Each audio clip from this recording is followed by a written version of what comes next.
Podemos iniciar, muchachos. Antes de iniciar, también quisiera manifestarles, pues, las disculpas del caso, ¿no? Por el problema de la semana pasada. Estos días, ¿no? He estado, pues, mal con la garganta, con una tos, ¿no? Que no me deja, pues, hablar muy bien y también me crea problemas respiratorios, ¿no? Yo incluso estuve pues con el temor de tener, ¿no? Este virus que, no, que ha afectado pues a muchos peruanos y por esa razón no se pudo desarrollar pues la clase en el horario respectivo, ¿no? Yo espero pues que sea esto algo pasajero y que a ustedes también pues no les afecte ni a sus familiares, ¿no? Siempre hay que tener cuidado. eh, Al momento pues de salir, hacer nuestras compras y todo lo demás, porque de todas formas tenemos pues que salir en algún momento para hacer alguna diligencia, ¿no? Eh, y esta tos se me va a manifestar ahora al momento de la explicación de la práctica y les pido pues que su comprensión, ¿no? Bien, vamos a desarrollar entonces en esta clase los temas relacionados, jóvenes, con la estequiometría y las soluciones, ¿no? Que son dos capítulos de la química que son bastante recurrentes, ¿no? En los exámenes de admisión. Más incluso pues que los temas primarios o primeros, ¿no? Que se tratan y los temas finales. Por eso pues he incluido en esta práctica solamente estos dos temas, ¿no? Como siempre hemos dado la solución de los ejercicios, vamos a hacer un resumen previo de cada uno de estos puntos antes de ver pues, los ejercicios propiamente dichos, ¿no? Bien, sin más, vamos a comenzar entonces. Entonces, en esta dirigida vamos a incluir pues problemas, se incluye la parte de estequiometría, vienen a ser cuestiones de cantidades en las reacciones químicas y la parte de soluciones, ¿no? Que incluye pues problemas donde se trata mezclas gases, mezclas homogéneas, ¿no? Mezclas homogéneas. Bien, empezaremos entonces con la parte de resumen de estequiometría de la...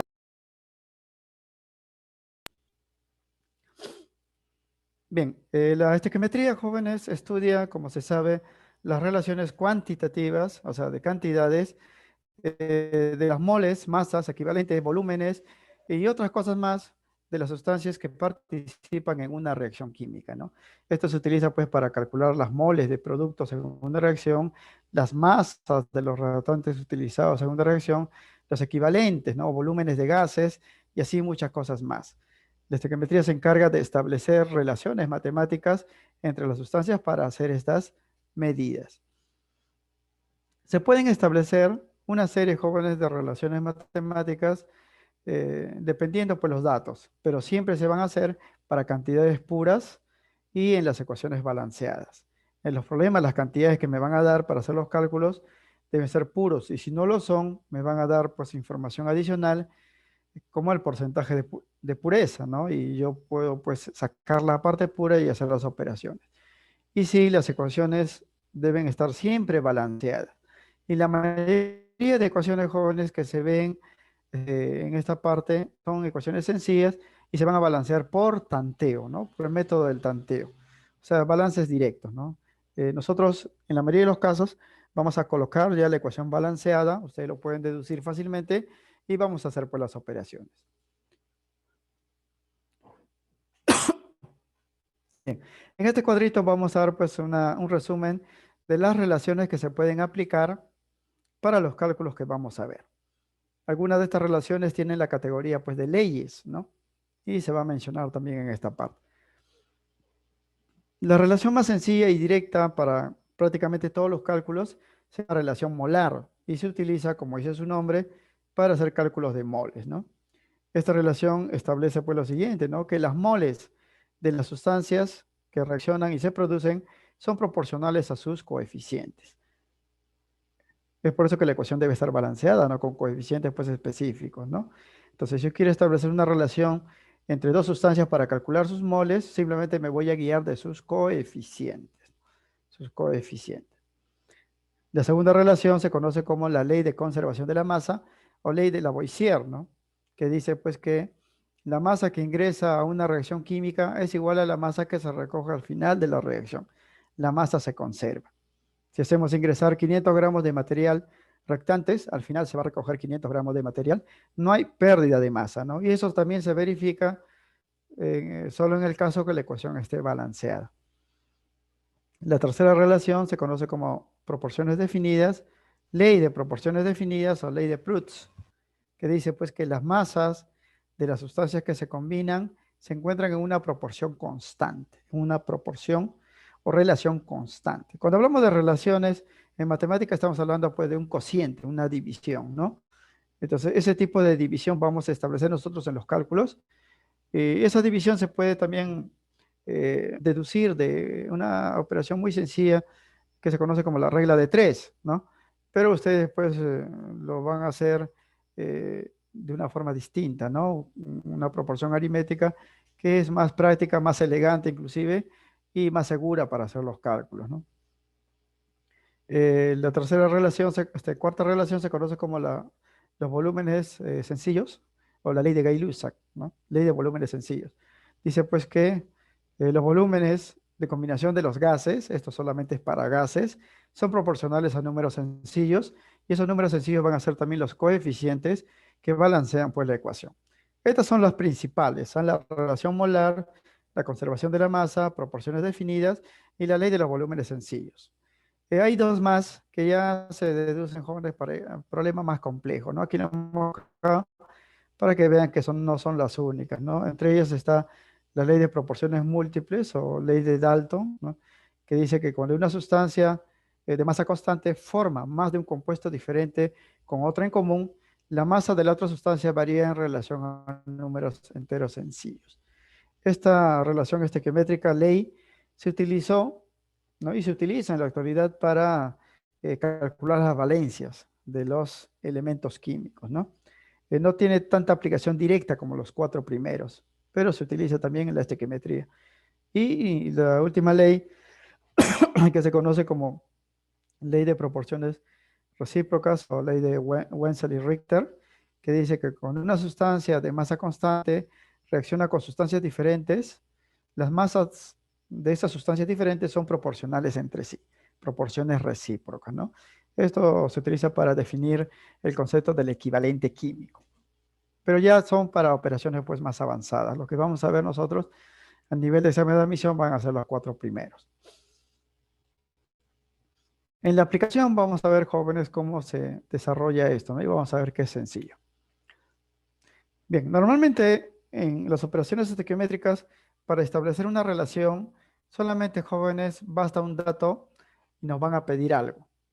Y los dos valores que restan para establecer la relación salen de la ecuación balanceada, ¿no? O sea, me dan una cantidad de una sustancia y me van a pedir, pues, cuánto de producto se obtiene, por ejemplo, ¿no? Pero hay casos en que hay ejercicios donde le van a dar más de un dato, ¿no? Dos datos, tres datos, cuatro datos, normalmente de los reactantes. Y le van a pedir, pues, allá la cantidad de un producto, ¿no? Entonces, cuando se tiene, pues, dos datos, se puede dar dos respuestas, tres datos, tres respuestas, pero solamente uno de ellas va a ser la correcta cuando se opere con un reactante en particular conocido con este nombre, se llama reactivo limitante. Mientras que los otros reactantes que se van a descartar se llaman reactivos en exceso. A menudo, en las reacciones químicas, no se emplean, jóvenes, siempre las cantidades justas de reactivos o reactantes, ¿no? Por lo que uno de ellos se consumirá completamente. Siempre va a haber uno que se acaba primero, mientras que los otros sobrarán y se recogerán como excedentes al final de la reacción. El que se consume completamente se va a llamar reactivo limitante y con él se van a hacer todas las operaciones. El reactante que se consume primero y completamente se denomina reactivo limitante. Así es su nombre, ¿eh? Pues limita la cantidad de producto a obtenerse. Una vez que se agota, la reacción termina, independientemente de las cantidades de los otros reactantes. Con el reactivo limitante se desarrollan todos los cálculos, ¿no? Entonces, Si yo quiero saber cuánto de producto se va a obtener en una reacción química partiendo de varios datos, debo operar siempre con el que se va a consumir primero, porque los que van a sobrar no van a formar pues nada, ¿no? No van a formar nada. Es como si ustedes, no sé, a ver, se pusieran a vender pues panes con hamburguesa, ¿no? Y compran 100 hamburguesas y no les alcanza pues para comprar 100 panes, ¿no? Porque lo van a vender pues un pan con una hamburguesa, ¿no? Y solamente compran pues 80 panes, ¿no? Entonces, cuando ustedes lo frían y lo vayan pues reuniendo, el que va a limitar, ¿no? La cantidad pues, de productos que ustedes van a vender van a ser pues los panes, ¿no? Porque están en menor cantidad, él se va a consumir primero. No van a vender pues las hamburguesas solas, ¿no? Siempre con el pan. Entonces, en este caso, los reactivos serían la hamburguesa y el pan sería el reactivo limitante, porque él, como está en menor cantidad, él se va a consumir primero, ¿no? De las 100 hamburguesas, 80 panes, los 80 panes se agotan y ya el proceso termina, ¿no? Independientemente si el otro sobra o no. Aquí también igual, ¿no? Si hay dos o más reactantes, eh, el que va a definir cuánto de producto se va a obtener va a ser el que se consuma primero. Y el que se consume primero recibe pues el nombre de reactivo limitante, con él se van a hacer todos los cálculos. ¿Y cómo saber cuándo? Si es que me dan dos o más reactivos, dos o más datos, ¿quién es el reactivo limitante? Hay diferentes formas, jóvenes. Aquí vamos a indicar dos de ellas nosotros, ¿no? Primero es así. Para identificar el reactivo limitante se procede al cálculo de una relación R para cada reactante se indique como dato. Aquel que posee el menor valor cuando haga pues esa operación corresponde al reactivo limitante. El resto son reactivos en exceso. Y ese R se calcula de esta forma.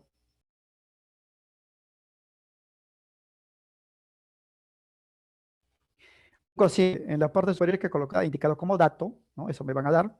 Y debajo hay que colocar la cantidad que proviene de la conservación de la masa, o sea, de la ecuación balanceada. Hacemos la división para cada sustancia que me den de dato y el menor de esos valores ese reactivo limitante. Con él se van a hacer las operaciones y se van a descartar el resto.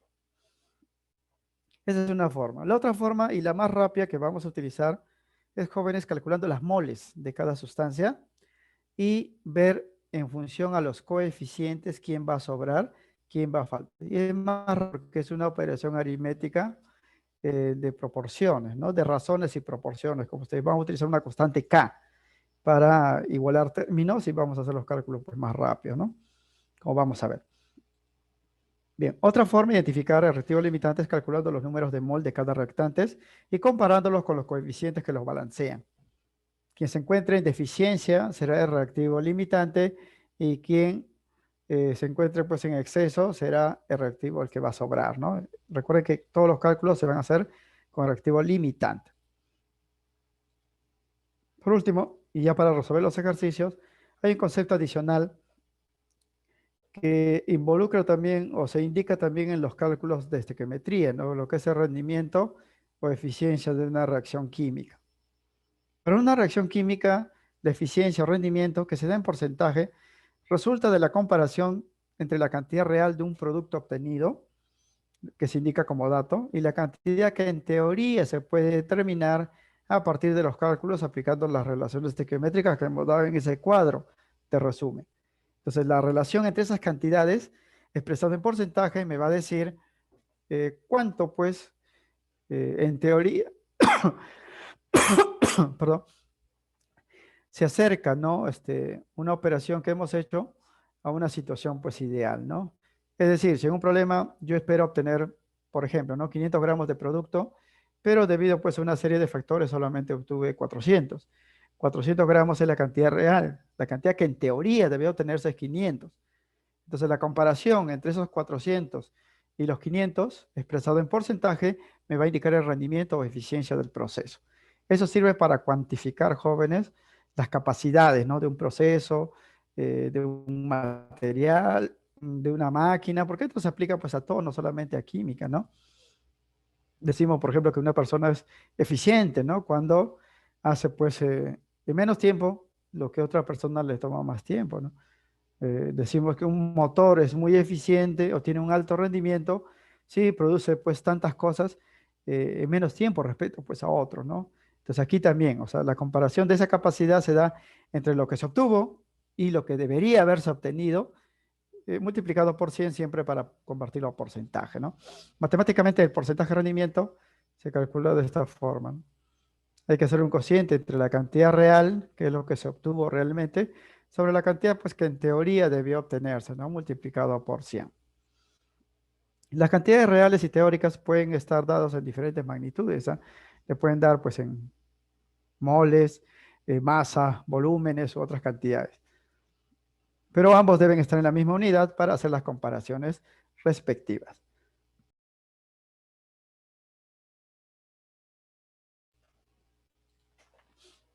Bien, el rendimiento máximo es del 100% y en los procesos naturales nunca se llega a alcanzar pues este valor, ¿no? Por factores propios como la aleatoriedad de las interacciones atómicas y moleculares. En operaciones pues ordinarias sí se puede llegar inclusive, ¿no? Por ejemplo, si ustedes en un examen esperan pues sacar, no sé, 1000 puntos y justamente sacan 1000 puntos, pueden decir pues que son 100% eficientes, ¿no? Aunque es un poco difícil llegar pues a esa eficiencia del 100%. Con la práctica se puede lograr, pero a nivel de la naturaleza no se da eso, ¿no? No sé, nunca se ha llegado pues a este valor, que es un valor ideal, ¿no? Bien, considerando pues esto, vamos a indicar ya la solución de los ejercicios, ¿no? Bien, los procedimientos jóvenes para resolver un problema de estequiometría son típicos ya, ¿no? O sea, me van a dar un enunciado, como ven en este ejercicio, una ecuación química que yo previamente debo balancear, me van a dar un dato y me van a pedir algo y voy a proceder de esta manera, ¿no? Voy a primero balancear la ecuación y voy a identificar pues qué es lo que me dan y qué es lo que me piden, ¿no? Y voy a colocar el dato incógnita para hacerlo más ordenadito en la parte superior de las fórmulas y símbolos de los elementos. Y en la parte inferior voy a colocar los datos que vienen de la ecuación balanceada para establecer la proporción definida. ¿Qué significa esto? Esto va a ser así. Fíjense, vamos a leer primero el enunciado. Dice, la estequiometría es una herramienta indispensable para los procesos químicos, pues permite predecir la cantidad de productos que se obtienen a partir de una cantidad dada de reactante, o indicar la cantidad necesaria de reactante para obtener una cantidad de producto específico, ¿no? En ese contexto nos dicen, a ver, determine la cantidad necesaria de zinc, azufre, sulfuro de zinc, en gramos, que reaccionará con suficiente oxígeno para producir 324 gramos de óxido de zinc. Entonces, las sustancias involucradas en este proceso son el sulfuro de zinc, que es esto acá, me piden su masa, este es el incógnita, y el dato es 324 gramos de óxido de zinc, que está acá. Entonces, dato, incógnita. Yo voy a balancear la ecuación y voy a relacionar a estas dos cantidades, solamente él y él, ¿no? En relación balanceada. ¿Qué relación? Relación de masas, ¿no? Porque la respuesta pues van a estar dadas en gramos y el dato está en gramos. Esto va a ser así. Es un problema de cálculo masa a masa, como vamos a ver. El primer paso entonces es balancear la ecuación. Esta ecuación que está acá lo he pasado y lo he balanceado, ¿no? He colocado 2 aquí, 3 aquí, 2 aquí, 2 aquí, porque cumple, miren, 2 zinc, 2 azufres, 2 azufres, 6 oxígenos. Acá hay 2, con estos 4 serían 6. Balanceado. Ahora voy a identificar pues el dato y la incógnita. El dato es este es la incógnita. Entonces, sobre la parte superior voy a colocar información que me ha enunciado. Entonces, esta es la incógnita. Voy a llamarle M, su masa, porque voy a calcular su masa. Este es el dato. Voy a colocar aquí 324 gramos, porque ese es el dato. Y debajo, jóvenes, voy a colocar las cantidades que vienen de la ecuación. Que vienen de la ecuación. Para él, por ejemplo, en esta reacción participan 2 zinc y 2 azufres, o 2 veces sin azufre, ¿no? Entonces, voy a poner aquí 2 veces la suma del zinc más el azufre, que son estos valores, a 65 más 32, sería en este caso 87, ¿no? Entonces, o 97, perdón, no 65 más 32 sería 2 por 97. Y para él también sería que un 2 multiplicado por sin oxígeno, ¿no? Sin, sumado, diría sin oxígeno, 65 más 16, esto nos daría 81, ¿no? Entonces sería 281. Estas cantidades jóvenes que están abajo no me dan en el problema. Yo lo voy a sacar según las relaciones estequiométricas, ¿no? Como aquí el dato pues es masa, entonces los datos acá también deben ser masa, porque es relación de masas. Y esas masas tienen que ver con masa atómica, masa molecular, que está acá, ¿no? ¿Por qué coloco 2? Porque hay dos de estas unidades, 97, dos de estas unidades. Para él no se coloca nada porque no hay ninguna información. Y haciendo eso sería todo, porque ahora viene pues la relación estequiométrica, la proporcionalidad. Lo único que vamos a hacer es dividir él entre él y lo igualamos a él entre él, ¿no? Y tendríamos una expresión de esta forma. ¿Por qué? Porque las masas son proporcionales, ¿no? Según la ley de Proust. La masa de las sustancias que reaccionan son proporcionales o representan una proporción constante, ¿no? Él es a él como él es a él. Y eso es todo, ¿no? De ahí despejando, simplemente calculo la masa. Entonces, tendríamos pues que M salía 338 gramos, ¿no? Esto pasa a multiplicar, multiplica, divide, divide y hacer operaciones y eso sería todo. Nada más la clave sería entonces la D. Esa es la operación, jóvenes, o el procedimiento que vamos a hacer prácticamente para todos los problemas de estequiometría, ¿no? Simplemente leo el enunciado para identificar qué me dan, qué me piden, esos valores se ponen en la ecuación balanceada para las sustancias y debajo, para establecer la proporcionalidad, coloco pues, dependiendo lo que me están pidiendo, si son masas, utilizo masas atómicas, masas moleculares, si son moles, me guiaría solamente de los coeficientes, ¿ah? Recuerden eso. Nada más, la respuesta sería la de entonces. Eso para el problema 1. Para el problema 2 también algo similar. Leamos el enunciado. El magnesio, al oxidarse, pierde su brillo metálico debido a la formación de su óxido correspondiente, según la ecuación. Determine cuántas moles de magnesio, o sea, este es la incógnita, me piden cuántas moles de magnesio se requiere para obtener 6 kilogramos de óxido de magnesio. O sea, este es el dato, 6 kilogramos de óxido, ¿no? A partir de ciertas moles de... Entonces ya sabemos quién es el dato, quién es la incógnita. Entonces en la ecuación balanceada hay que colocar pues las cantidades. Solo que aquí la masa está en kilogramos y ya saben que las operaciones nosotros las hacemos en gramos. ¿Por qué? Porque la operación con moles es en gramos, ¿sabes? Me piden moles acá. Entonces sería así. Vamos a aplicar la relación mol-masa, porque para el magnesio me piden las moles y para el óxido me están dando su masa. En la ecuación balanceada, sería así. Acá está la ecuación balanceada. 1, 2, 2. Lo pueden verificar, ¿ah? Sería así. 2 oxígenos, acá están los 2 oxígenos. 2 magnesios, 2 magnesios. Ahora sí, colocamos dato incógnita. Bien, esta es la incógnita. Vamos a poner N porque vamos a calcular moles. Este es el dato.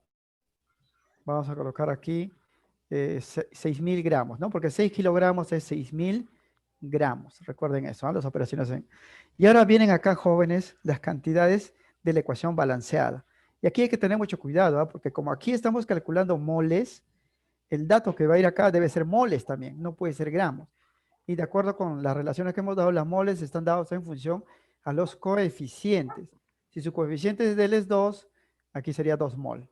En cambio, para él sí, ¿no? El dato es en gramos, entonces acá debe haber gramos. Para eso utilizamos las masas atómicas que están acá. 2 veces el MgO. El MgO sería un magnesio que vale 24 más un oxígeno que vale 16. Sería en este caso pues 40. 2 veces 40 gramos.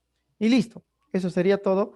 Ahora hay que proporcionalizar, ¿no? O sea, él es a él como él es a él.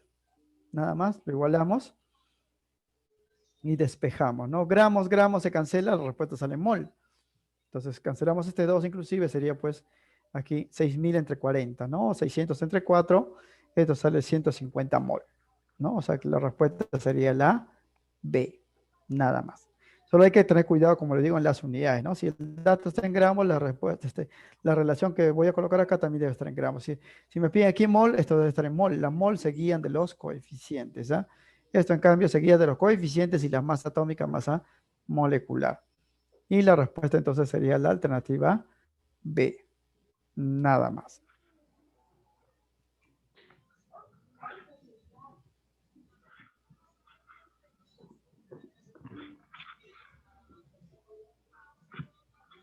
Hay un estudiante que su audio está activado, si lo podría, por favor, apagar para no generar interferencia. Muy bien, gracias.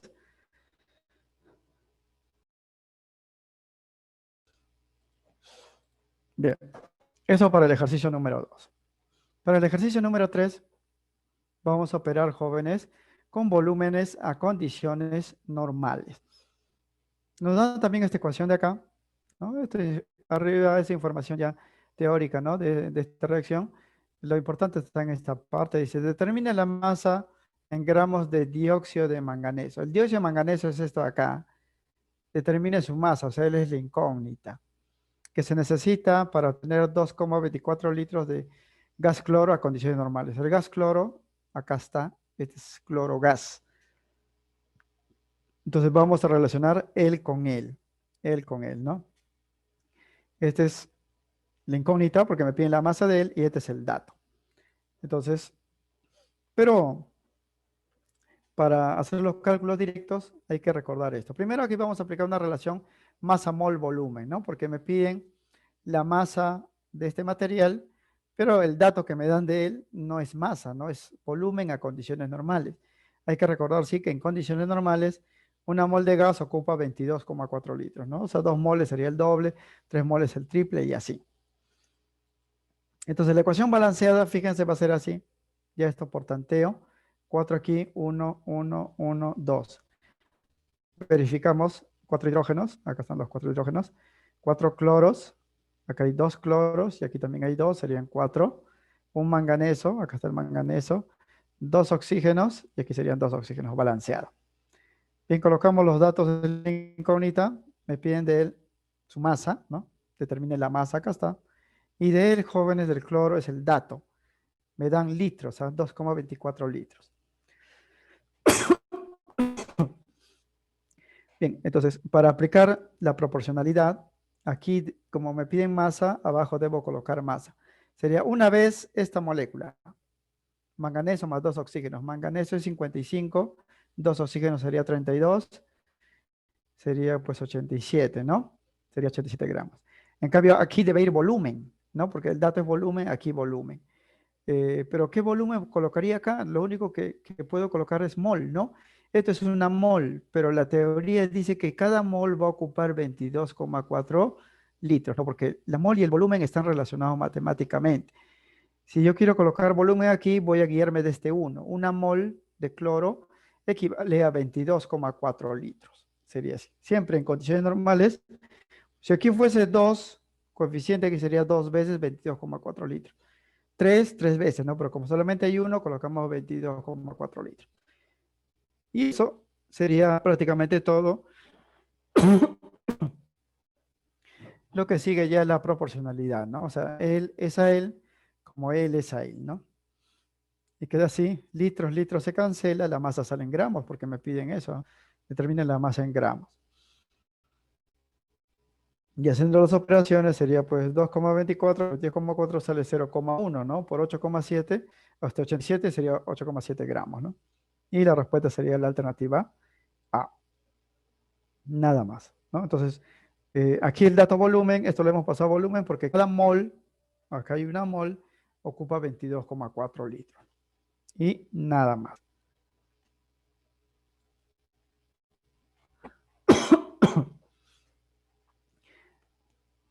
Bien, para este problema sí hay que tener cuidado porque va a haber dos datos, ¿no? Dice, el metanol es un disolvente industrial, este es el metanol, y se emplea como insumo en la fabricación de formaldehído, como anticongelante de vehículos, disolvente, tintas, resinas y adhesivos y así. Dice, el metanol se obtiene a partir de 280 gramos de monóxido de carbono. Este es el monóxido, ¿eh? Dato, 280 gramos. 30 gramos de hidrógeno gaseoso. Este es hidrógeno gaseoso, otro dato, ¿no? Otro dato. Y con esos datos voy a calcular, ¿no?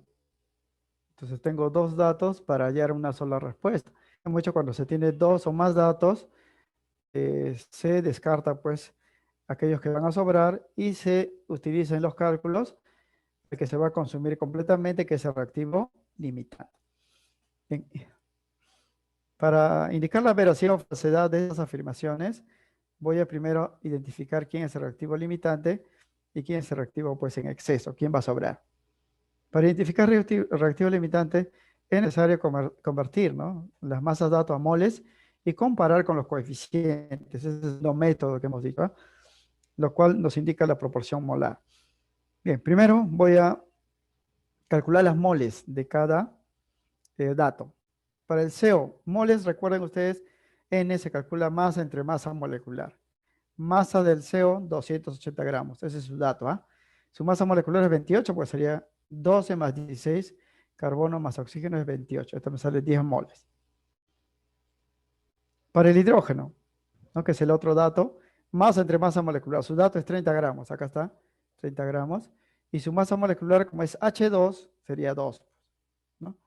Porque cada hidrógeno vale 1, ¿ah? Entonces sería 15 mol. Esos son sus moles, ¿ah? Ahora miren en la ecuación balanceada. Esta es la ecuación balanceada, ¿no? 1, 2, 1. Lo pueden verificar. Un carbono, un oxígeno, 4 hidrógenos. Aquí hay 4 hidrógenos. Las moles están en la proporción de K2A. 1, 2, ¿no? 1, 2. Entonces, jóvenes, aquí cuenta quién va a ser. Molsa, no valdría 10, ¿cierto? Que son 10 moles. Significa, jóvenes, que K vale 10 para el hidrógeno, 2K serían 20, ¿no? 2K son 20. Y K vale 10, para él sería 20. O sea que 10 moles de CO consumen 20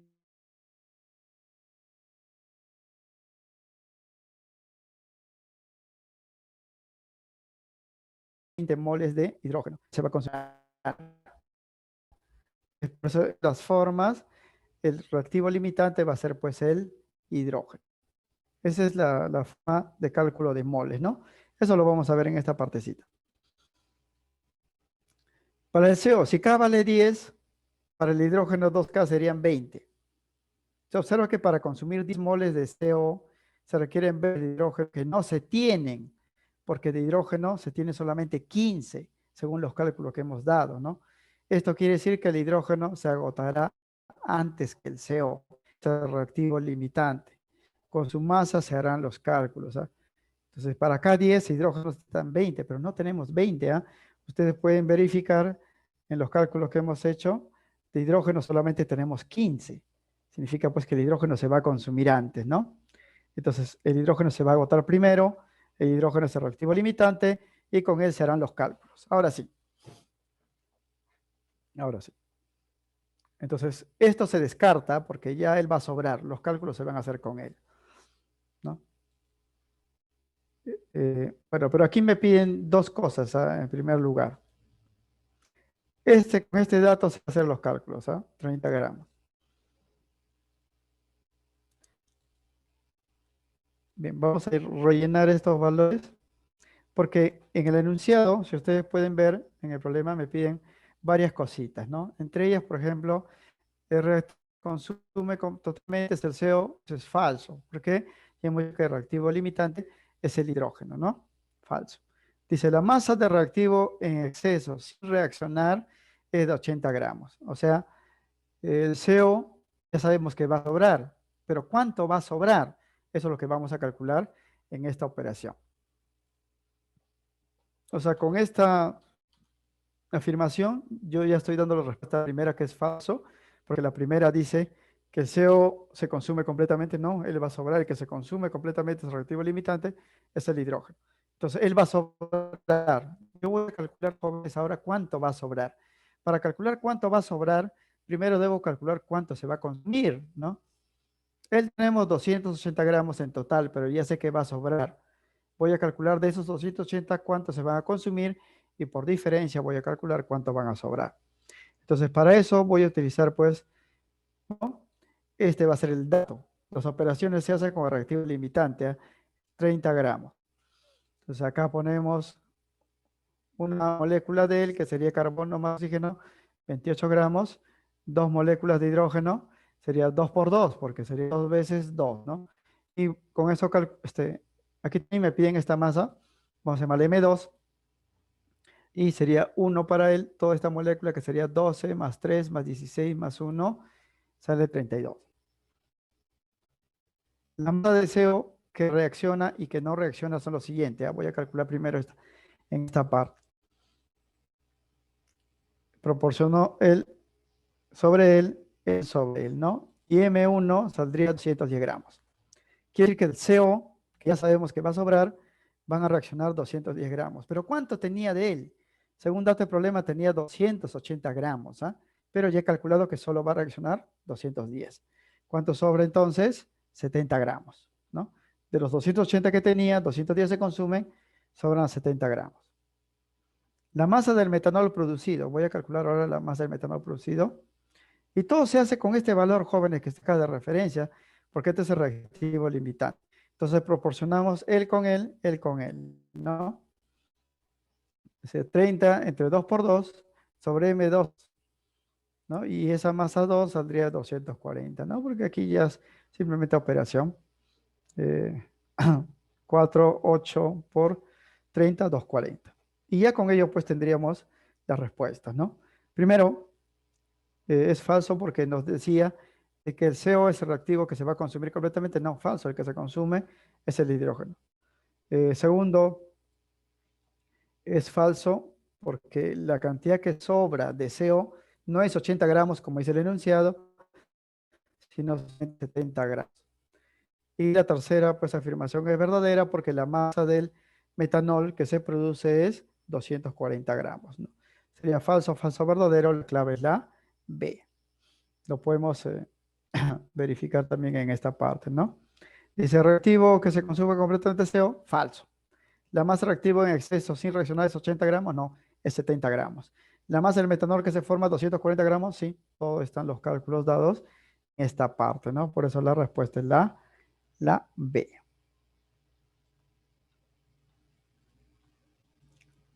Bien, pasamos entonces al problema 5.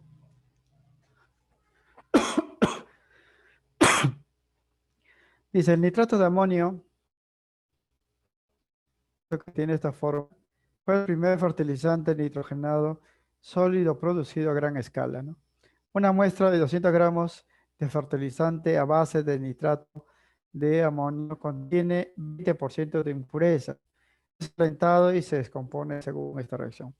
Determine cuántos gramos de NO, N2O, o sea, él es de incógnita, se pueden producir si el rendimiento de la reacción es del 80%. Se me piden la masa de él y el dato es él, ¿no? De él vamos a utilizar, dicen, 500 gramos. Sin embargo, el dato que me dan no es puro.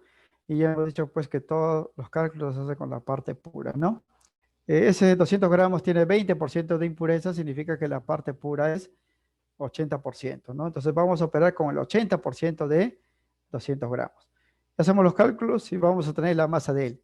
Pero una vez obtenida esta masa, lo que me piden, jóvenes, es una masa real, porque el rendimiento no es del 100%, ¿no? Cuando el rendimiento es 100% es teórico, hemos dicho, es ideal, ¿no? Pero el rendimiento es del 80% y vamos a hacer operaciones adicionales. Esto va a ser así, ¿eh? Los cálculos estequiométricos se desarrollan con las cantidades puras de las sustancias. Por lo que primero determinaremos la masa pura del reactivo empleado. El reactivo es esto, el nitrato de amonio, 200 gramos, pero al 80%, ¿no? Y aplicaremos la relación masa-masa. Bien, este es el dato, pero vamos a sacarle la parte pura. 200 gramos le sacamos el 80%, sale 160 gramos. Bien, ya tenemos esto, entonces aplicamos la estequiometría. Balanceamos la ecuación, acá está. Aquí es 1, 1, 2. Verificamos, fíjense. Acá hay 2 nitrógenos, aquí también hay 2. 4 hidrógenos, acá hay 4 hidrógenos. 3 oxígenos, aquí hay un oxígeno, un solo oxígeno, acá hay 2, serían 3. Listo, ahora ponemos así. Este es la incógnita, me piden esto de acá, ¿no? La masa de él. Y este es el dato, 160 gramos. La parte pura, no los 200, sino la parte pura. Como son masa, masa, abajo deben ir masas también. Aquí sería una vez esta molécula. ¿Cuánto vale esta molécula? Acá le dan 80. 80 gramos. Una vez esta molécula vale 44. Y luego proporcionamos para hallar este M nada más, ¿no? O sea, él es a él como él es a él, ¿no? Entonces quedaría así, 160 es 80, M es a 44 gramos. Y M sería pues 88 gramos.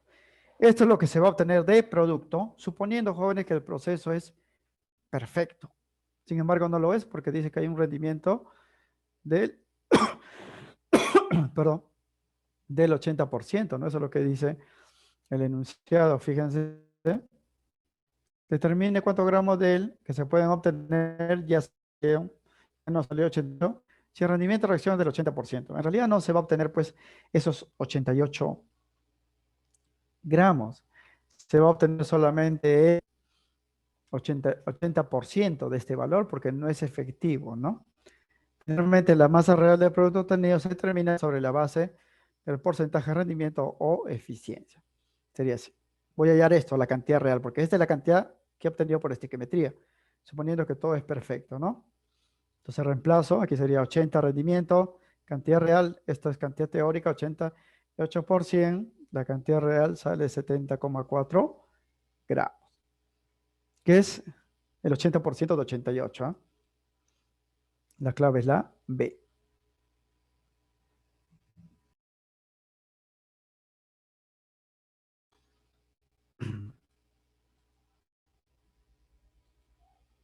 Bien, problema 6. Dice, el flúor es un gas a temperatura ambiente de color amarillo pálido y altamente corrosivo. Este gas reacciona con el cloruro de sodio, formando fluoruro de sodio sólido y cloro. Aquí está la ecuación. Se combinan 76 gramos de flúor, dice, este es dato, 76 gramos y 58,5 gramos de cloruro de sodio, otro dato, ¿no? Y nos piden determinar la masa de fluoruro de sodio, o sea, me piden el es la incógnita, que se produce si el rendimiento de la reacción es del 50%. Rendimiento 50%, jóvenes, significa que se va a obtener solo la mitad, ¿no? de lo que en teoría debería obtenerse. Pero igual como tenemos dos datos, hay que descartar pues al que va a sobrar, ¿no? Hay que operar con el reactivo limitante. Y ya sabemos cómo se hace eso, ¿no? Para identificar el reactivo limitante es necesario convertir las masas, este acá y esto acá, a moles y comparar con los coeficientes que balancean la ecuación, lo cual nos indica la proporción molar. Entonces vamos a convertir a moles. Para el flúor sería su masa 76 entre su masa molecular, porque el flúor 2 vale 38, acá está. 76 entre 38, 2 moles. Ahora para el cloruro de sodio, 58,5, vamos a convertirlo a moles. 58,5 entre 58,5, porque el cloruro de sodio también vale 58,5, es una mol. Estas son las moles, ¿ah? De acuerdo con estos datos de masa. Ahora, en la ecuación balanceada, fíjense, la ecuación balanceada está acá. Aquí es 1, 2, 2, 1. Verificamos, miren, 2 flúor, acá están 2 flúor. 2 sodios, acá están 2 sodios. 2 cloros, acá están 2 cloros. Coeficiente es 1, 2, su proporción de moles es 1 a 2, ¿no? K, 2K. Entonces, de aquí también ya podemos igualar, ¿ah? Por ejemplo, para el flúor, 2 moles. O sea, si K fuera 2, si K fuera 2, de cloruro de sodio, 2K serían 4. O sea, para 2 moles de flúor, tendríamos 4 moles y no tenemos 4 moles, jóvenes. Solamente tenemos una mol, significa que el cloruro de sodio se va a consumir antes, ¿no? Se va a acabar primero. ¿Por qué? Porque es eficiencia. Entonces, el cloruro de sodio sería reactivo limitante, ¿no? Ahora, ¿cómo sé que él no es reactivo limitante? Va a sobrar. Hago lo contrario, miren. Ahora igual a cloruro de sodio. 2K igual a 1. 2K igual a 1, ¿no? Entonces K valdría 0,5. O sea, 2 mol de él requiere 1,5 de él. Y de él si tengo pues más de 1,5, es por eso que va a sobrar, ¿no? O sea, 0,5. Es por eso que, la forma práctica es calcular las moles y hacer la comparación con esto, ¿no? La comparación lo vamos a hacer en este lado. Decimos, ¿no? Si para el flúor K vale 2, para el cloruro de sodio 2K valdría 4. Pero no tenemos 4 moles pues, de cloruro de sodio, ¿no? Se observa que para consumir 2 moles de flúor 2 se requieren 4 moles de cloruro de sodio que no se tienen. El cloruro de sodio se tiene una mol nada más, según el problema. Eso quiere decir que el cloruro de sodio se agotará antes que el flúor 2. El cloruro de sodio es el reactivo limitante, con su masa se harán los cálculos. Entonces voy a descartar el flúor y voy a operar con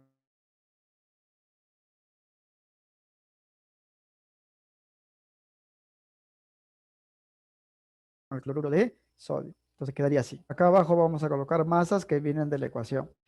2 fluoruro de sodio sería sumar 23 más el flúor, que vale 19, sería 2 por 42. Ahora sería 2 veces el cloruro de sodio, sería 2 por 58,5, porque sería sodio 23, cloro 35,5.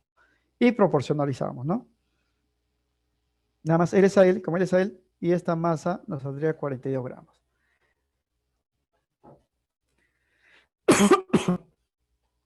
Esa sería la respuesta, jóvenes, si no hubiese rendimiento, pero nos dicen pues que el rendimiento del proceso es del 50%. Quiere decir que en realidad eso no se va a obtener, ¿no? Eso debería obtenerse si la reacción fuera perfecta. Al no serlo, se va a obtener solamente el 50% debido al rendimiento. ¿Y cuánto es 50% de 42 gramos? 21 gramos, ¿no? Finalmente, considerando el rendimiento del proceso del 50%, solo se obtendrá la mitad de la cantidad esperada, es decir, 21 gramos. Es por eso que la respuesta es la D.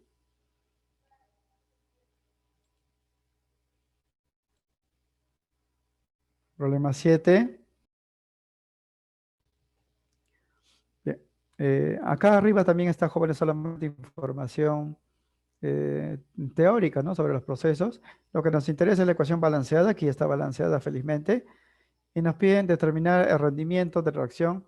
Si se obtuvo, dice 48 kilogramos de S8, este es el S8, a partir de 64 kilogramos de SO2 con 136 kilogramos de H2S. O sea, tenemos dos datos, ¿ah? Esto de acá, 64 kilogramos, y esto acá, 136 kilogramos.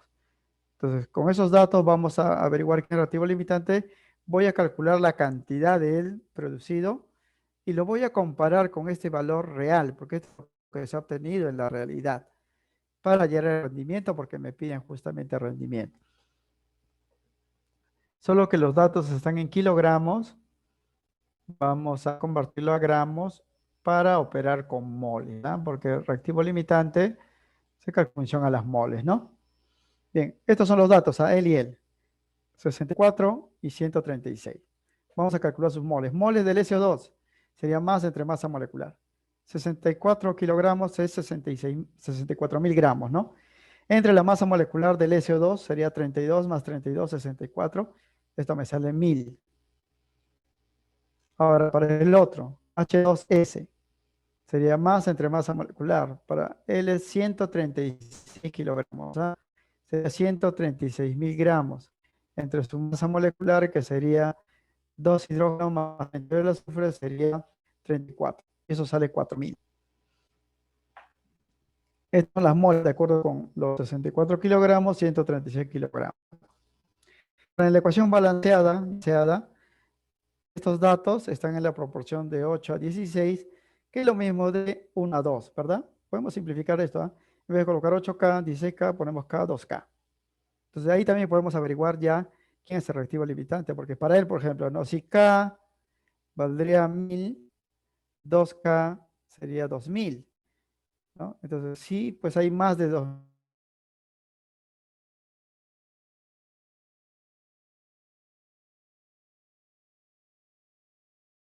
¿no?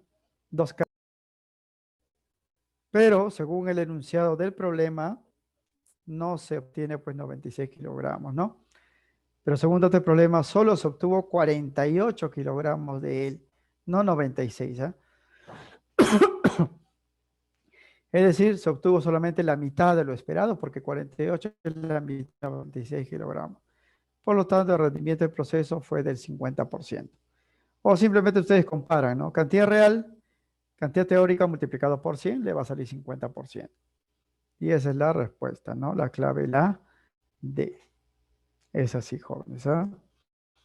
Proporcionalidad es parte de las relaciones estequiométricas que hemos dado, que es la ley de Proust, ¿no? Ley de proporciones.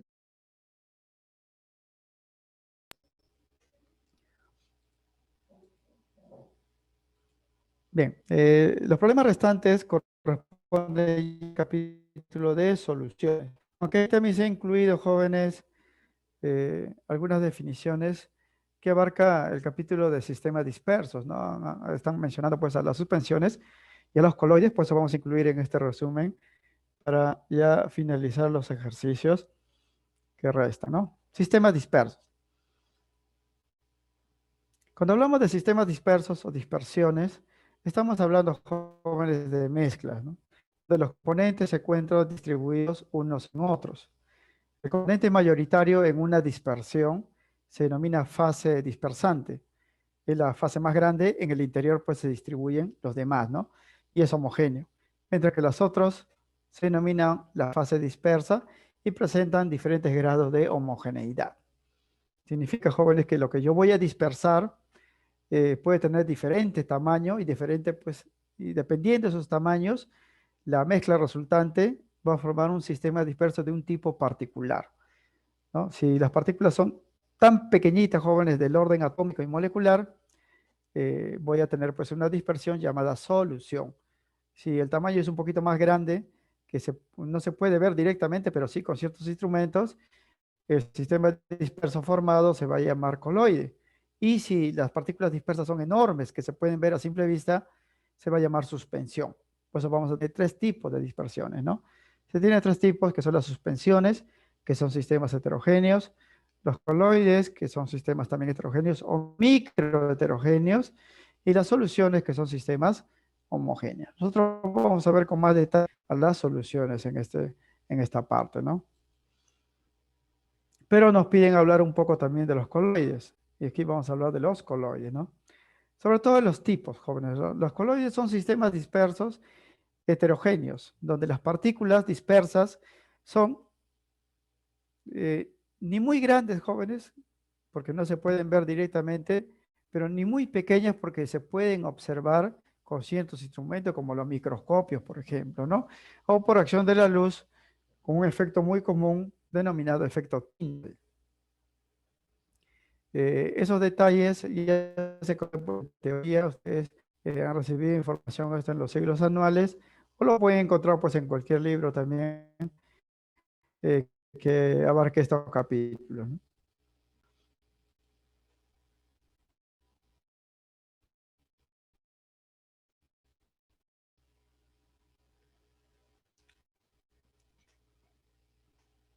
Bien, en este cuadrito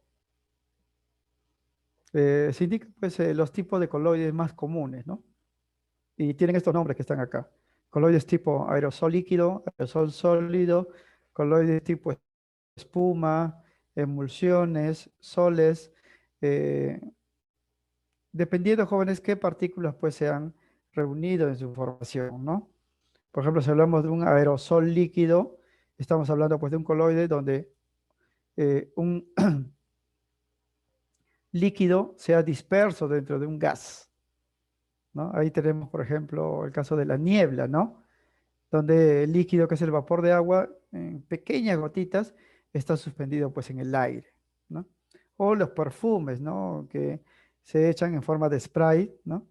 También son aerosoles líquidos. El aerosol es sólido cuando en vez de ese líquido hay un polvo que está disperso en el aire, ¿no? Así tenemos, por ejemplo, el humo, ¿no? Que es sólido, porque las cenizas están dispersas pues en el aire, o también puede ser el polvo que se utiliza para los incendios, ¿no? Los extintores también son aerosoles de tipo sólido. Las espumas se producen pues cuando dispersan un gas en un líquido, ¿no? Se agitan los líquidos y este genera pues espuma, no están dispersando un gas en un líquido, ¿no? O los sol sólidos, ¿no? Cuando toman un sólido y lo dispersan en el interior de otro, en el caso de los metales preciosos, como el rubí, los diferentes cristales, ¿no? La esmeralda, los zafiros, ¿no? Y así. Las emulsiones son otras variedades, las espumas y así. Este cuadrito, jóvenes, tiene sus ejemplos aquí, donde ustedes pueden reconocer los tipos pues, de coloides dependiendo a sus componentes. Más detalles lo vamos a indicar pues, en las soluciones, en la resolución de los ejercicios, ¿no? Lo que nos interesa en esta parte primordialmente, jóvenes, son las soluciones. O sea, el tercer tipo de soluciones o disoluciones se les llama. Las soluciones o disoluciones son mezclas homogéneas, como hemos mencionado, conformados por un solvente, que es el componente mayoritario, y uno o más solutos. que tienen estas notaciones, ST, STO. Las cantidades empleadas de cada una de ellas en la preparación de la solución y relacionadas matemáticamente se denominan concentración de las soluciones. Y se tienen dos tipos de concentración, ¿no? Las concentraciones físicas y las concentraciones químicas. Quiere decir, jóvenes, que para preparar una solución yo debo reunir por lo menos dos sustancias, ¿no? Uno va a ser el solvente, el otro va a ser el soluto. Puedo emplear 3, 4 o más inclusive una solución, siempre y cuando lo que he reunido genere pues una mezcla homogénea. Ahora, si en esa preparación yo he medido, ¿no?, las cantidades de soluto y solvente para saber cuánto de solución obtenido, puedo relacionar matemáticamente esas cantidades y expresarlo pues en un término llamado concentración de la solución. Y estas concentraciones se pueden expresar de dos maneras, ¿no? En las formas físicas y en las formas químicas. Esto también ustedes lo conocen ya por teoría. En este cuadrito, por ejemplo, están las más conocidas, ¿no? Tanto por ciento en masa o porcentaje en masa de soluto, ¿no? Que se calcula así: masa de soluto sobre la masa total, que es la solución, multiplicado por 100. Tanto por ciento en volumen o porcentaje en volumen, que mide pues el volumen de soluto sobre el volumen total, volumen de solución multiplicado por 100, ¿no? Los gramos de soluto por litro de solución, gramo de soluto, litro de solución, o formas químicas como la molaridad de una solución, que es el número de moles de soluto por cada litro de solución. La molaridad, número de moles de soluto por cada kilogramo de solvente. Y la normalidad, número de equivalentes de soluto por cada litro de solución, que son las más comunes, ¿no? Hay otras concentraciones más, como la fracción molar, ¿no? Que simplemente compara pues las moles de un componente entre las moles totales, que son las moles de la solución. O también pues tenemos concentraciones en porcentaje masa-volumen, ¿no? Aquí está el porcentaje masa, porcentaje volumen, pero por separado. Hay porcentajes también masa-volumen en una sola relación. En los cálculos se utilizan estas fórmulas y son sencillas, jóvenes, hasta el punto de la molaridad. El problema es aquí en el cálculo de la normalidad, porque hay que definir lo que es los equivalentes de soluto. El equivalente y el número de equivalentes se definen de esta forma, ¿no? El equivalente de una sustancia química se calcula dividiendo la masa molecular de esa sustancia sobre un parámetro teta. Los equivalentes de sustancias se calcula dividiendo la masa de la sustancia sobre el valor del equivalente con esta forma. Una vez que se haya ese valor, se reemplaza acá y se divide entre los litros de solución para obtener esta unidad llamada la normalidad.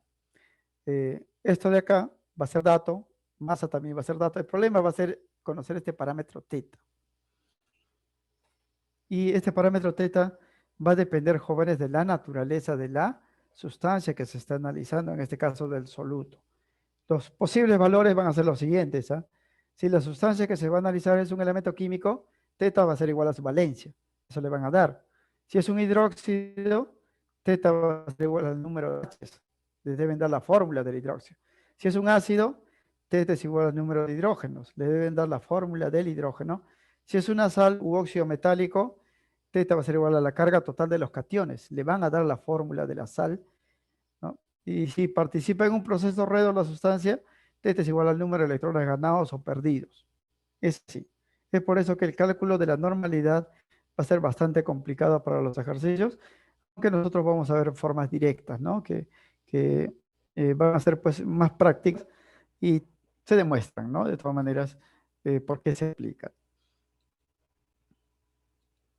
Bien, considerando ese resumen, vamos a dar la solución ya a los ejercicios que restan, de acuerdo pues a las fórmulas y detalles, ¿no?, que hemos mencionado en el resumen.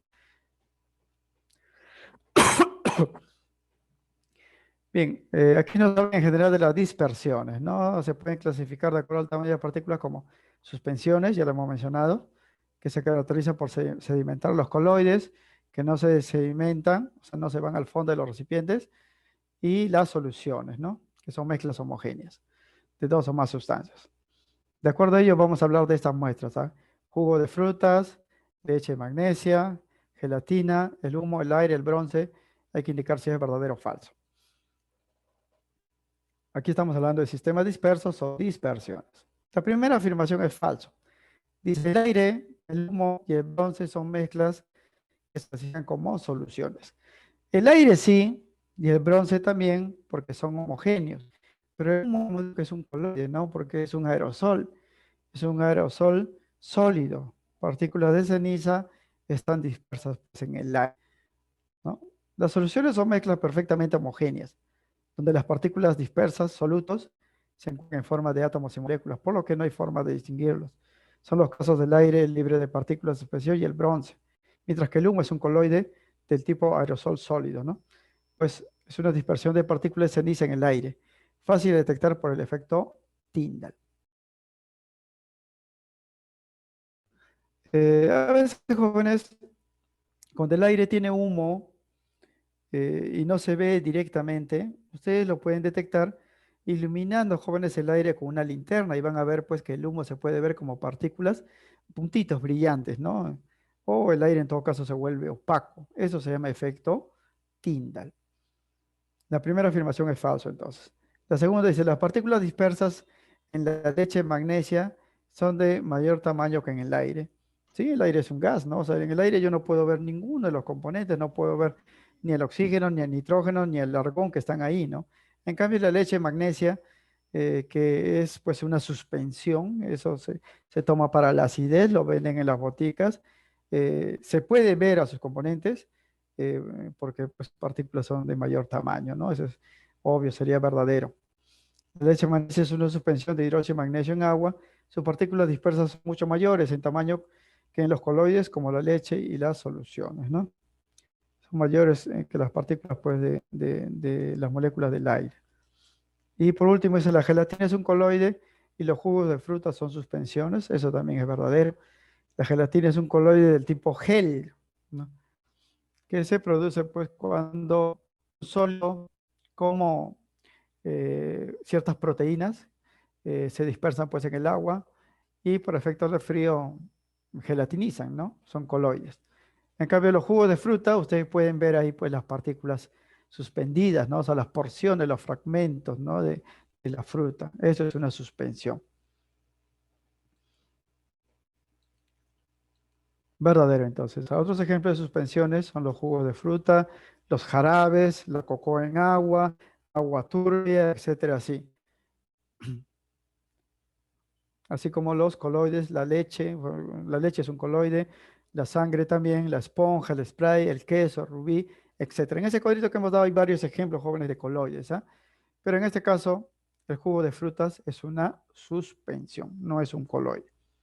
Entonces la respuesta aquí sería la D, sería falso, verdadero, verdadero. Eso en cuestión teórica. Bien, a partir del 9 ya vamos a hacer cálculos con las unidades de concentración que hemos mencionado. Dice aquí, la cerveza es una de las bebidas consumidas en muchos países. Algunos venden en botellas de 600 mililitros, con un porcentaje de alcohol etílico del 5% en volumen. Esto es volumen, ¿ah? El alcohol etílico, llamado etanol, puede afectar el sistema nervioso central. Al respecto, seleccione la secuencia de verdad o falsedad. Y tenemos estos datos, ¿ah? Esto es densidad de la cerveza, toma este valor, y la densidad del etanol, que es el alcohol de la cerveza, toma este valor. Dice, la cerveza contiene 30 mililitros de etanol. La cerveza está acá, 600 mililitros, y el etanol representa el 5%. Entonces, para hallar el etanol solamente hay que sacar el 5%, ¿no? A estos 600. Esto sería entonces así. La muestra de cerveza es 600 mililitros.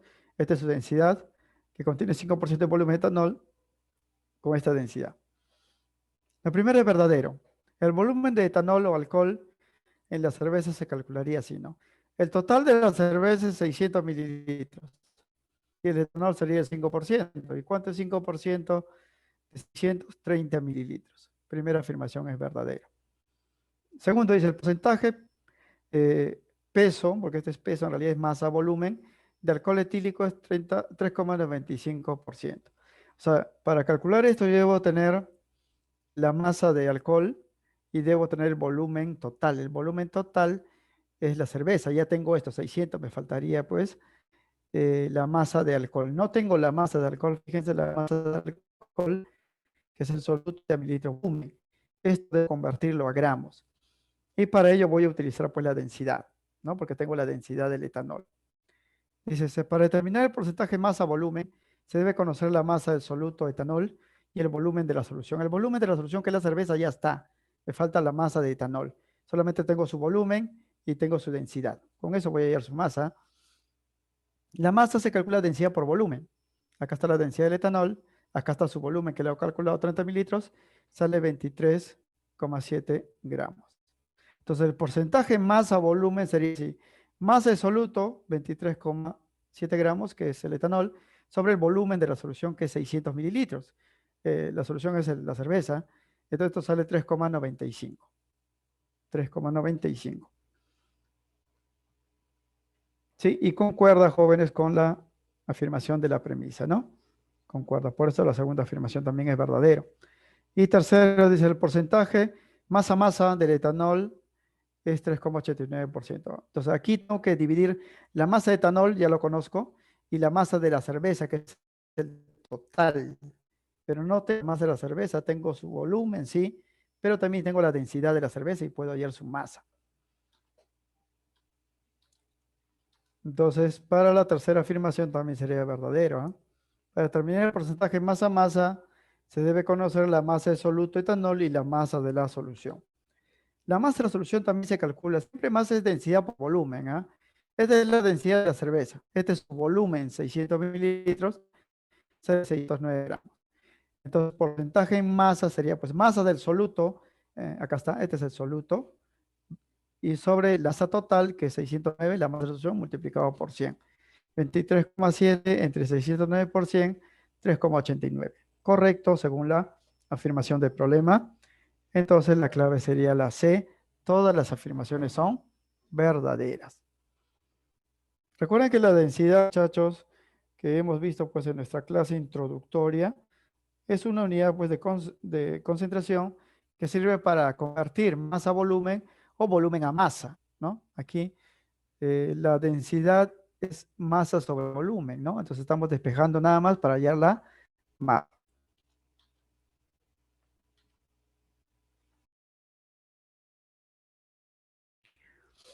Bien, problema 10. Dice, el alcohol isopropílico, ahí está su fórmula, es un líquido soluble en agua, inflamable, se evapora rápidamente, por esta razón es utilizada como producto de limpieza en dispositivos electrónicos, en lentes de lectores láser.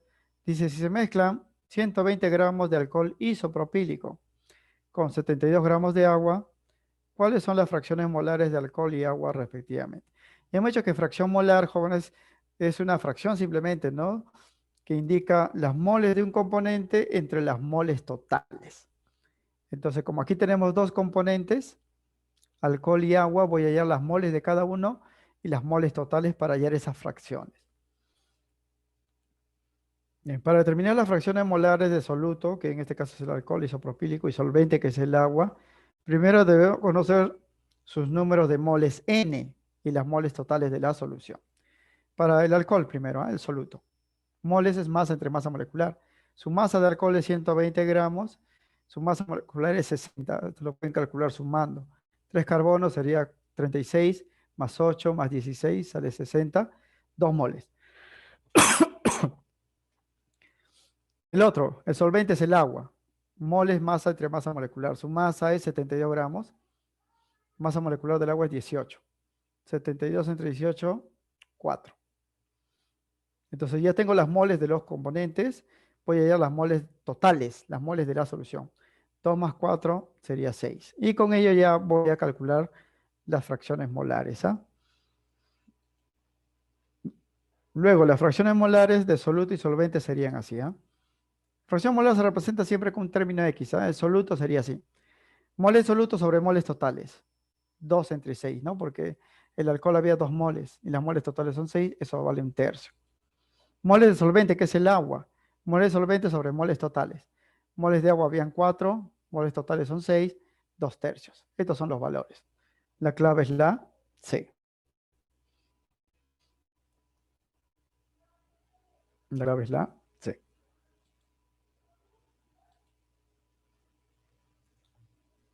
Aquí dice, el agua químicamente pura, problema 11, prácticamente no conduce la electricidad. Sin embargo, al disolver ácidos, bases o sales en ella, la solución resultante conduce a la electricidad. Como por ejemplo las soluciones acuosas de ácido fosfórico, están dando la fórmula de un ácido, ¿ah? Hidróxido de bario, un hidróxido con dos OH, el ácido tiene tres hidrógenos. Sulfato de potasio, esta es una sal, tiene dos cationes de potasio. Y el cloruro de hierro 2 tiene un cation hierro. Respecto a los compuestos disueltos, señale verdadero o falso. Están sus masas moleculares, ¿eh? 98, 171, 174, 127. Dice, el peso equivalente del ácido fosfórico al del cloruro de hierro. Vamos a calcular los equivalentes acá que hemos dado, ¿no? Los equivalentes, recuerden, antiguamente se llamaba peso equivalente, y hoy en día se llama equivalente. Equivalente se calcula así, el equivalente químico más o menos entre teta, ¿no? Vamos a utilizar esta formulita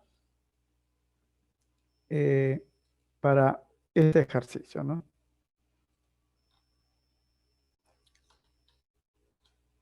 Bien, dice, el equivalente del ácido fosfórico es igual al del cloruro de hierro 2, el equivalente del hidróxido es 85,5 y de la sal de potasio es 35. Para el hidróxido de bario y el cloruro de hierro 2, sus valores de teta son iguales y así. Esto lo vamos a resumir, jóvenes, para cálculos de equivalentes en este cuadrito. Acá están las sustancias que estamos mencionando, ácido, hidróxido, sal, y esta también es sal. El parámetro teta, ya hemos dicho, depende de la sustancia, ¿no? Como este es un ácido, teta vale 3 número de hidrógeno, porque tiene 3 hidrógenos. Como este compuesto es un hidróxido, teta vale 2 número de OH, hidroxilos, ¿no? Para este compuesto que es una sal, teta vale 2, que es la carga de los cationes, potasio más 1. El potasio siempre es más 1, ¿ah? Como esta sal tiene 2 potasios, la carga neta o carga total es 2. Y aquí también. Este es cloruro de hierro 2. El hierro tiene carga 2, ¿no? Pues el hierro más 2. Teta vale 2. Y el equivalente ya sabemos que se calcula así. Masa molecular entre teta. Y estos son los datos, acá están, masas molares. Para el ácido sería 98 entre su número de hidrógenos, 3, 32,67. Para el hidróxido sería, acá está su masa molecular, 171 entre 2, que son sus OHs, 85,5. Para la sal de potasio sería masa molecular 174 entre 2, teta vale 2, sale 87. Y para la sal de hierro sería 127 entre 2, teta vale 2, 63,5. Y sobre la base de eso vamos a la respuesta, ¿no? Dice, a ver, el equivalente de fósforico es igual del cloruro de hierro. Acá está, cloruro de hierro es el último y el ácido fosfórico es el primero. No son iguales, pues, los valores. No son iguales, ¿no? Entonces sería falso la primera afirmación. El equivalente del hidróxido es 85,5. Aquí está, 85,5. Y de la sal de potasio es 131, 135. De la sal de potasio es 87. Entonces tampoco cumpliría. No cumpliría solamente para él. Falso. Para el hidróxido de bario y el cloruro de hierro, sus valores de teta son iguales, ¿no? Acá está. Hidróxido de bario, acá está. Y cloruro de hierro, el parámetro teta son iguales. Aquí sí son iguales, ¿ah? Entonces eso sería verdadero. Falso, falso, verdadero. Sería la respuesta, la clave, la B. La B. Eso está en el resumen, muchachos, que hemos dado. No estamos pues inventando nada, por si acaso. Para el problema 12. Dice la urea, esta es la fórmula, es un compuesto químico muy soluble en agua y se encuentra en la orina. Por día, el cuerpo de un adulto puede eliminar aproximadamente de 25 a 39 gramos de urea, ¿no? Determine la molaridad máxima de una muestra de 260 mililitros de la solución de urea a 20 grados centígrados, ¿no? La masa molecular de la urea vale 60. Y como hemos dicho, jóvenes, la molaridad es una unidad de concentración que mide las moles de soluto por litro de solución. O sea que yo debo tener dos cosas, las moles de urea y debo tener pues el volumen de la solución en litros. De la urea tengo su masa, pero eso lo puedo convertir a moles. Y de la solución tengo el volumen, pero no está en litros. Debo pasarlo pues a litros, ¿no? Debo pasarlo a litros. Como me piden molaridad máxima, voy a utilizar 39 gramos porque la cantidad de urea que se elimina es 25, 26, 27, 28, el máximo es 39.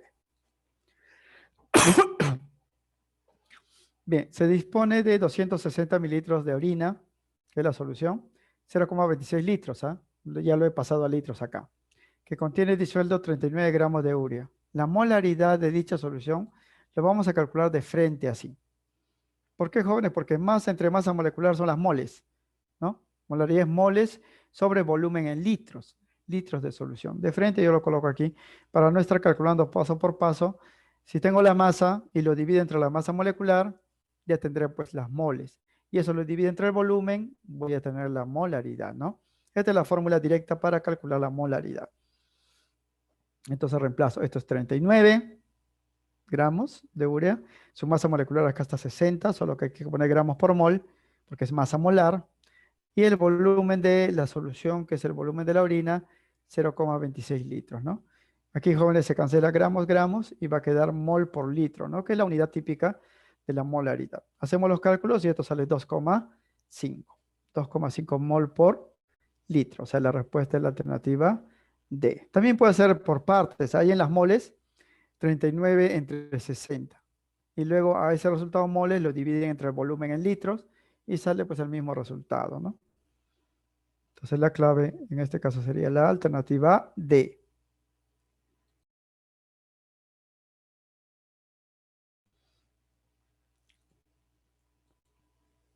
Bien, para el ejercicio número 13 nos dice pues que las sales anhidras del cobre 2 son blancas o ligeramente amarillas, ¿no? Como por ejemplo el sulfato cúprico. En un ensayo de laboratorio se necesitan 50 mililitros de solución de esta sal con una concentración de 0,25 mol por litro. Determine la normalidad, determine respectivamente, ¿no? La normalidad de la solución y el peso, bueno, en realidad debe ser masa, ¿no? En gramos de sulfato cúbrico. La masa molecular o masa fórmula del sulfato es este valor. Dos cosas acá. Tenemos un dato que es 50 mililitros volumen de solución. Pero ya sabemos cuando operamos con molaridad o normalidad, el volumen debe estar en litros. ¿Ah? Eso hay que pasarlo a litros. Y me dan esta concentración, mol por litros. Ya vimos, jóvenes, en el problema anterior que mol por litros es molaridad, ¿no? Moles de soluto por litro de solución. Esto es molaridad, o sea, me dan el volumen de la solución y también me dan la molaridad. Entonces voy a operar pues con fórmula de molaridad, ¿no? Pero como también me piden, jóvenes, la normalidad, voy a hacer pues una operación directa para calcular, porque la normalidad, hemos dicho, requiere pues muchos pasos, ¿no? Calcular equivalentes, número de equivalentes, conocer el parámetro teta y así. La forma directa va a ser así, fíjense, ¿ah? El soluto del problema corresponde a una sal. Esta es una sal sulfato de cobre. 2, ¿no? Significa que el cobre está en forma de cation más 2. Entonces, teta vale 2. ¿Por qué? Porque en las sales el parámetro teta es la carga del cation. La masa molecular del compuesto es dato, ¿ah? 159,5. Cuyo volumen de solución que lo contiene es 0,05 litros. 50 mililitros, ¿ah? Aquí ya le he pasado a litros. Y posee una molaridad de 0,25 mol por litro. Esta es molaridad. La normalidad de la solución y la masa de soluto son los siguientes. Bien. Así vamos a calcular, jóvenes, la normalidad directamente, sin la fórmula que hemos dado en el cuadro, porque tomaría mucho rato, ¿no? Calcularlo. Se cumple y esto se demuestra, jóvenes, que la normalidad es igual a la molaridad multiplicado por teta. Ya tenemos la molaridad, tenemos teta, ¿no? De la fórmula de la sal. Entonces sería molaridad 0,25, teta vale 2, esta multiplicación sale 0,5. La respuesta es 0,5. Para la normalidad, ¿ah? Estas son las unidades, ¿ah? Porque en el cuadro que hemos visto de fórmulas, la normalidad se definía, ¿no? Como el número de equivalentes de soluto por litro de solución. Es por eso que sale así, equivalentes por litro, ¿no? Pero a nosotros nos interesa básicamente el número, 0,5. Ya tenemos una respuesta, la normalidad. Ahora me piden también la masa de sulfato cúbico. Para eso sí voy a utilizar, jóvenes, la molaridad nada más. Acá está la fórmula directa, hemos dicho. ¿Eh? Acá está la masa que quiero. Esta molaridad es dato, 0,25. La masa molecular también es dato, hasta acá.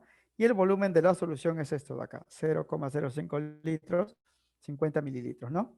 Entonces reemplazo 0,25 mol por litro, que es la molaridad. Esta es la masa molar y este es el volumen, ¿no? Hago el despeje, ¿no? Se va a cancelar mol, mol, se va a cancelar litro, litro, y la respuesta va a salir en gramos, ¿no? O sea, cuando esto pasa a multiplicar, este mol con este mol se cancela, este litro que está abajo se cancela con este litro que va a quedar arriba, y la masa saldría en gramos, y esto sale 1,99 gramos. Entonces, estas serían las dos respuestas, ¿ah? 0,5 y 1,99. En este caso, la alternativa D sería la respuesta. Y todo esto, jóvenes, es por fórmula, está en el resumen que hemos dado.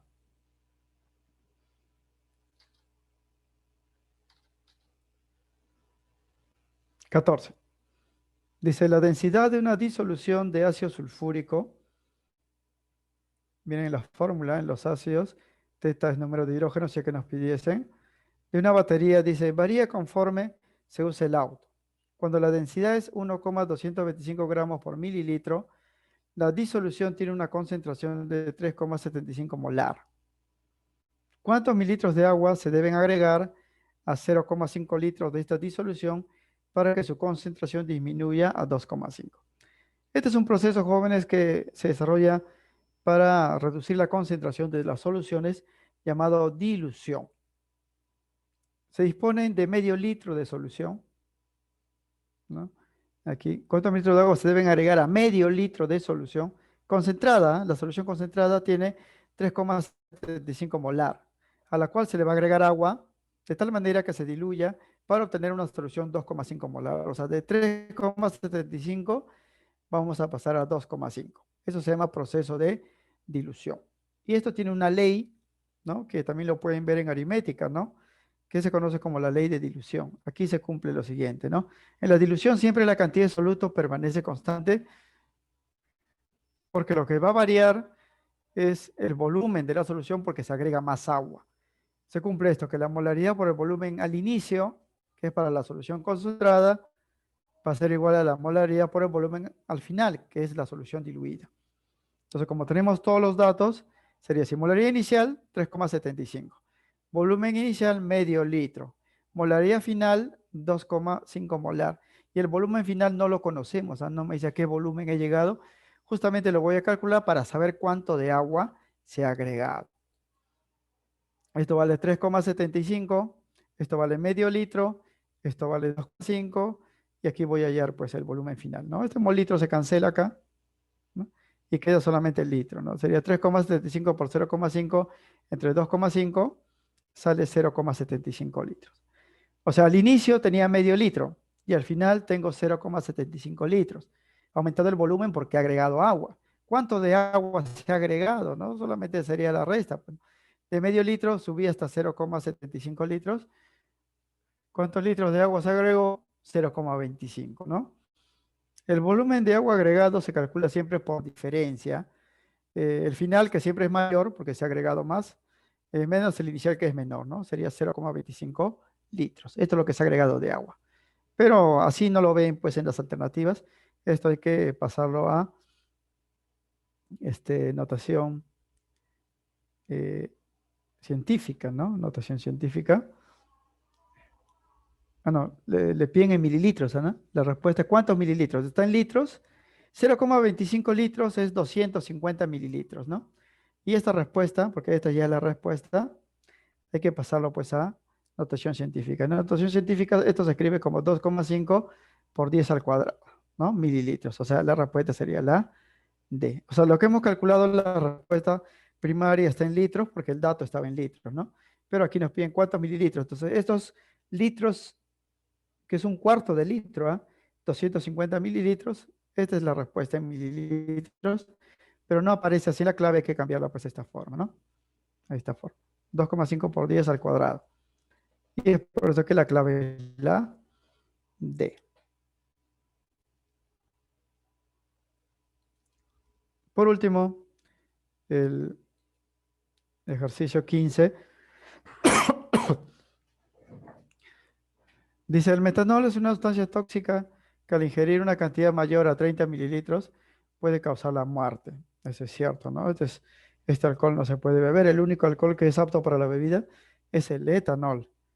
Según las normas oficiales, la cantidad de este alcohol en el whisky es de 1000 miligramos por cada litro. Y en el ron, 800 miligramos por cada litro. Determine, dice, la concentración molar, o sea, molaridad, respecto al metanol, a mezclar 1 litro de cada bebida. O sea, voy a mezclar 1 litro de ambos y considere pues el volumen aditivo, ¿no? O sea, si yo mezclo 1 litro de él, 1 litro de él, tendría pues 2 litros, ¿no? ¿Y cuánto de alcohol estaría mezclando? 1000 gramos más 800 miligramos, o sea, 1800 miligramos, ¿no? Bien, esto sería entonces así. A mezclar las soluciones alcohólicas se tendrá 2 litros, ¿no? 1 litro de cada uno. Con una cantidad de metanol de 1800 miligramos, ¿no? Porque si yo mezclo 1 litro de él, tengo 1000 miligramos de metanol. Mezclo 1 litro de él, 800 miligramos, en total a mezclar tendría 1800 miligramos, que equivale, jóvenes, a 1,8 gramos. Hay que convertirlo a gramos porque como vamos a hacer operaciones con moles, la masa debe estar pues en gramos. Entonces la molaridad de la solución lo calcularíamos así de frente. Tengo esta masa, acá está, 1,8 gramos de metanol. La masa molecular, acá está de dato, 32. ¿No? Y el volumen de la solución es 2 litros, ¿no? Porque estamos mezclando pues 1 litro de cada uno. Y eso sería todo, pues 1,8 gramos de él, 32 gramos por mol, es masa molar, acá está, 2 litros el volumen. Se cancela gramos, gramos y la respuesta es mol por litro, ¿no? Que es la molaridad. ¿No? Sería 0,028 mol por litros. Esta es la respuesta, 0,028, pero no están las alternativas, se le ha ordenado de esta forma, ¿no? Se ha corrido un decimal aquí, un decimal acá, para que quede 2,8 por 10 a la menos 2, porque siempre que se corra decimales hacia la derecha, el exponente es negativo, ¿no? Hacia la izquierda, el exponente es positivo. Es por eso que la respuesta sería aquí la clave la A. La clave la A. Bien, eso vendría a ser entonces la respuesta para este problema 15. Bien, con esto concluiríamos la solución de los ejercicios, jóvenes, para esta práctica. La teoría obviamente aquí es fundamental, ¿no? Para solucionar pues los ejercicios. No podemos tampoco extendernos demasiado pues en la teoría porque no nos alcanzaría el tiempo para las soluciones, ¿no? O sea, lo ideal sería dar pues un resumen teórico, ver algunos ejemplos previos, ¿no? Antes de hacer los cálculos ya de los ejercicios, pero por cuestiones de tiempo pues no se puede ver en algunos casos, ¿no? La posibilidad pues de ese proceder. Pero es necesario conocer la teoría. Aquí lo que hemos dado en la parte, ¿no? de resumen teórico para dispersiones, ¿no? Acá están tipos de coloides. Para soluciones, acá están las concentraciones, los equivalentes, es lo mínimo, ¿no? Hay más información, pues, respecto a estos puntos, que ustedes lo tienen, pues, en sus cuadernos, porque la mayoría que está, pues, en un ciclo anual ya ha tenido, pues, algún ciclo semestral, o los que están en estilo repaso han tenido, pues, un ciclo semestral, un ciclo anual, donde han anotado, pues, ¿no? Tienen información teórica, ya sea en forma de PDF, en forma, pues, manual, o tienen pues en sus libros información que habría que repasar para llevar a cabo pues la solución de los ejercicios. En la parte de inclusive, ¿no? También hemos dado un resumen pequeño, ¿no? De lo que son pues las relaciones estequiométricas, el reactivo limitante en exceso, el rendimiento o eficiencia de las reacciones, pero esto tiene pues mucho más. Hay mucha más información que se trata, ¿no? En estos temas en los ciclos ordinarios. En el repaso se hace solamente un resumen de las partes más importantes y que tengan mayor relevancia al momento de hacer los cálculos. ¿No? No podemos pues hacer todo. Entonces lo que sí pueden hacer ustedes por su parte es en sus ratos libres hacerse pues un horario y leer un poco, ¿no? Un poco. O sea, tampoco van a estar leyendo pues 2 horas, 3 horas, ¿no? Mínimo, jóvenes, media hora, ¿no? de lectura por cada curso que llevan en el día y ya es bastante, ¿no?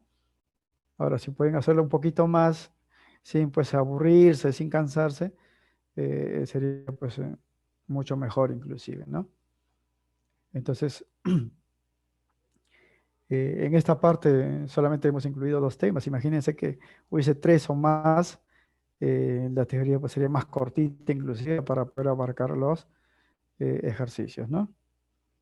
Bien, ahí en todo caso nos quedaríamos jóvenes y me van a disculpar nuevamente por el problema pues de la tos, la garganta no me deja pues hablar muy bien, no me deja explayarme, ¿no? O detenerme pues a hacer de repente una operación extra para que quede un poco más claro de repente las operaciones, ¿no? Porque la teoría es una cosa y los cálculos pues ya ciertamente tienen que ver con las matemáticas, sin embargo también pues los profesores, ¿no? de física, de química también dominamos matemática, ¿no? Para poder enseñar y de repente por ahí puede haber pues un procedimiento más corto pues inclusive.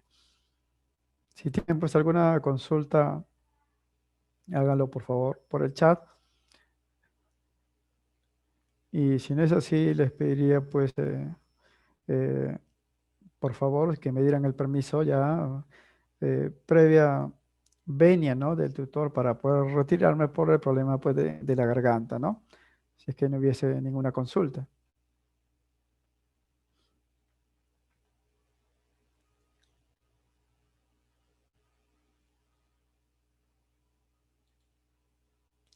Bien, al parecer no lo hay.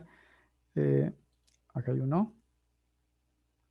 Muy bien, muchas gracias pues por sus palabras de aliento y ya pues conversaría con el tutor. Jesús, ¿estás ahí? Sí, profe, sí, sí. ¿Me podría dar pues el permiso para retirarme porque estoy justo ya con la Profe, garganta? no se preocupe, profe. Recupérese, profe. Eh, No hay problema. Ya, se los encargo entonces a los muchachos. Muchachos, hasta la próxima. Espero pues que ustedes también se cuiden, eviten, ¿no? A pesar pues del calor, ¿no? Que está haciendo las bebidas frías, porque esto es engañoso, ¿no? Creemos pues que como estamos en verano podemos pues consumir líquidos, helados, fríos y se nos pasa, pues, ¿no? Y terminamos así.